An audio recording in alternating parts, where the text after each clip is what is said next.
Subscribe कीजिए हमारा channel और दबाएं इस बेल आइकन को ताकि आपको रेगुलर नोटिफिकेशन अपडेट्स मिल सकें। एक नसीहत फरमाई जाबिर बिन सुलैम, किसी को शर्मिंदा ना करना, और हम कदम कदम पे करते हैं। देखिए भाई, इंसान की फितरत में भूल जाना है।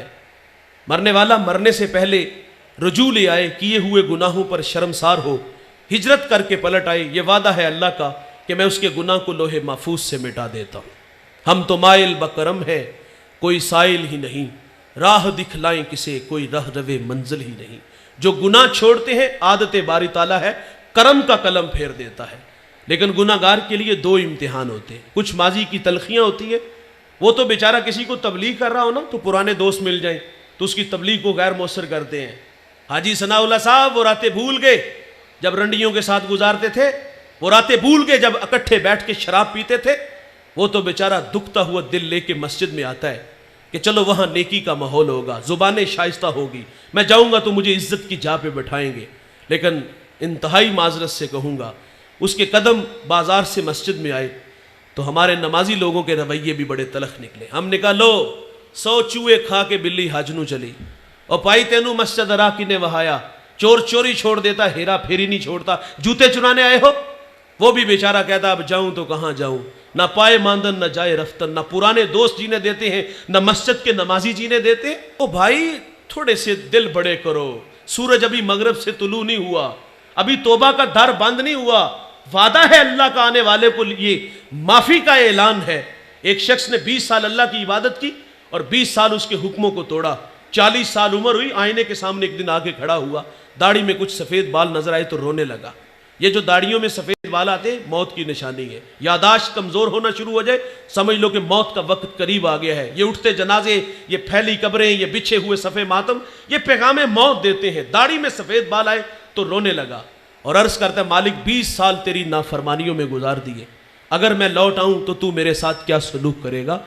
गायब सी आवाज़ आई, तूने 20 साल मेरी इबादत की, मैंने तेरी इबादत को कबूल किया, फिर 20 साल मेरे हुक्मों को तोड़ा, मेरे राहों से दूर चला गया, मैंने तेरा इंतजार किया, तुझे मोहलत दी, आज तू 40 साल बाद आ गया है।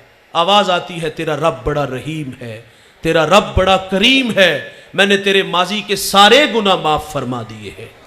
भाईजान उसकी आदत है माफ करने की, ये आदत आप भी अपनाओ। गाफिल अगर आबिद बनता है, साजिद बनता है तो उसे इज्जत दो यार, मस्जिदों से धक्के दे के निकालो ना। मस्जिदों की हालतें आप लोगों के सामने, कितनी बड़ी बड़ी मस्जिदें हैं लेकिन वीरान पड़ी है। हमें तो खुश होना चाहिए था यार, इसकी पेशानी में सजदों का नूर आया है, इसकी आंखों पर हया के पहरे आए हैं, इसके कानों में कुरान के नगमे आए हैं, इसके लबों पर सोने मोहम्मद के तराने आए हैं।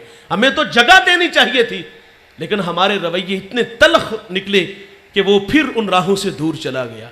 किसी को शर्मिंदा ना करो। मैं आपको मस्जिद से घरों का माहौल बताता हूँ। हमारे घरों का माहौल भी बड़ा तलख है और वहाँ भी शर्मिंदगी का जो माहौल है मैं आप लोगों के सामने रखता हूँ। और बिलखुसूस ये जो ससुराल का माशरा है, यकीन मानो ये तो इंतहाई जालिम माशरा है। मैंने कैम्ब्रिज यूनिवर्सिटी की एक रिसर्च पढ़ी है, वो कहते 60% बच्चियाँ ससुराली रवैयों की वजह से दुखी है। बहू से चीनी का कप टूट जाए ना तो सास कहती घर से लाई होती तो तुझे कदर होती, जो माँ ने दिए हैं वो इस्तेमाल करो। किसी बात पे झगड़ा होना तो हम कहते हैं बुलाओ इसके पिछलों को, तड़ तड़ जुबान चलती है, ये सिखा के भेजा है। माना कि जो वो बड़ी लाडली थी, कुछ कमियां रह गई उसकी तरबियत में, लेकिन आपको किसी ने ये नहीं सिखाया कि घर में आए हुए मेहमान से बात किस लहजे में करते हैं। मेरे नबी फरमाते हैं तुम्हारे 3 बाप है, एक जिसने तुझे तालीम दी, एक जिसने जन्म दिया और तीसरा जिसने तुझे बेटी दी। उस बाप की भी कदर किया करो। तड़ तड़ हमारी जुबानें चलती हैं और आखिर पे वो हाथ जोड़ के कहते चलो जी एक दफा माफ कर दो। अपनी पगड़ियां उतार के कदमों में रखते हैं, बूढ़ी मां दुपट्टा रख देती है और फिर वो रौनक भरा लहजा सामने आता है, ये आखिरी बार है, आइंदा हुआ तो इसको अपने घर में रखना। और फिर वो बूढ़े अपनी बेटी के आगे भी हाथ जोड़ते हैं। बेटे सुर्ख जोड़ा पहन के आई थी, सफेद पहन के कब्रों में चली जाना।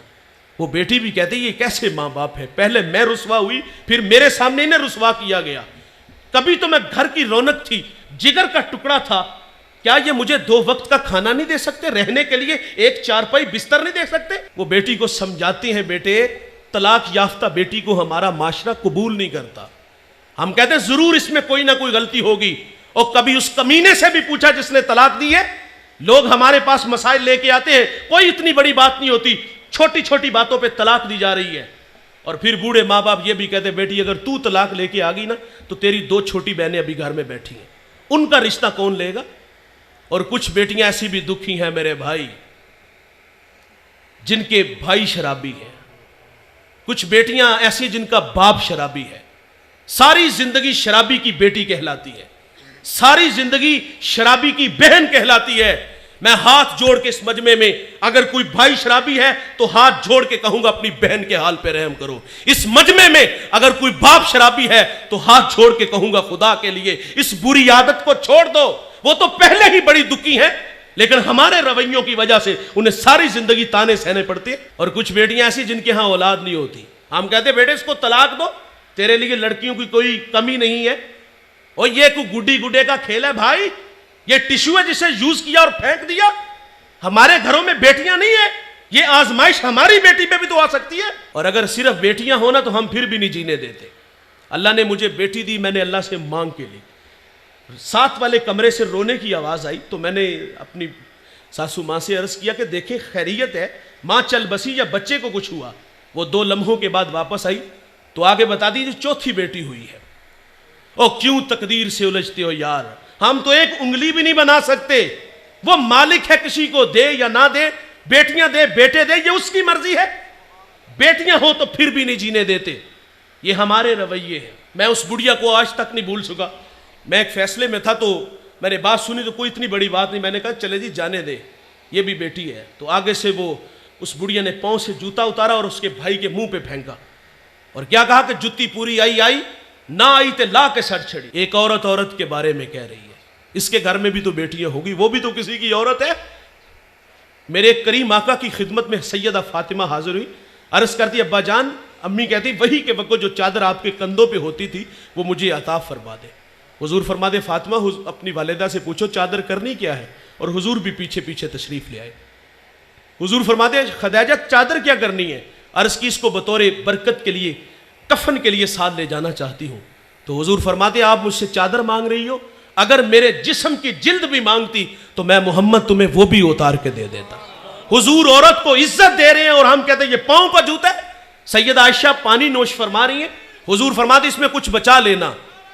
سنیے بھائی جان، کہا اس میں سے کچھ بچا لینا، بچا لیا گیا۔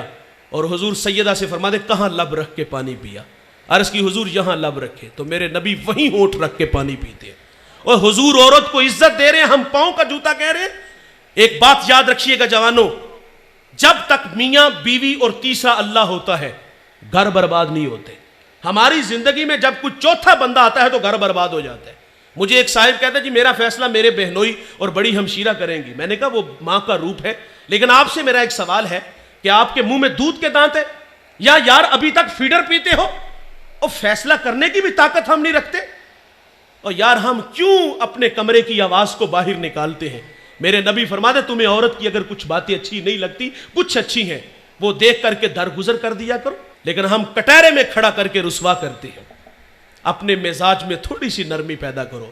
کسی نے حکیم لقمان سے کہا تھا کہ آپ نے لوگوں کا علاج کیا، شفا کیسے ملی؟ کہا میرے پاس 2 گڑیاں تھیں جس سے لوگوں کو فرق بڑا پڑا۔ کہا کون کون سی؟ کہا ایک محبت اور دوسری عزت۔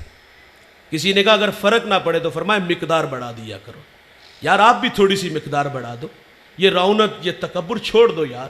تو فرمایا کسی کو شرمندہ نہ کرنا۔ آخری بات گفتگو سمیٹ لیتا ہوں، یہ اتنی بڑی بات ہے، ہمیں راستہ مل سکتا ہے اس بات سے، بہت کچھ سیکھنے کو مل سکتا ہے۔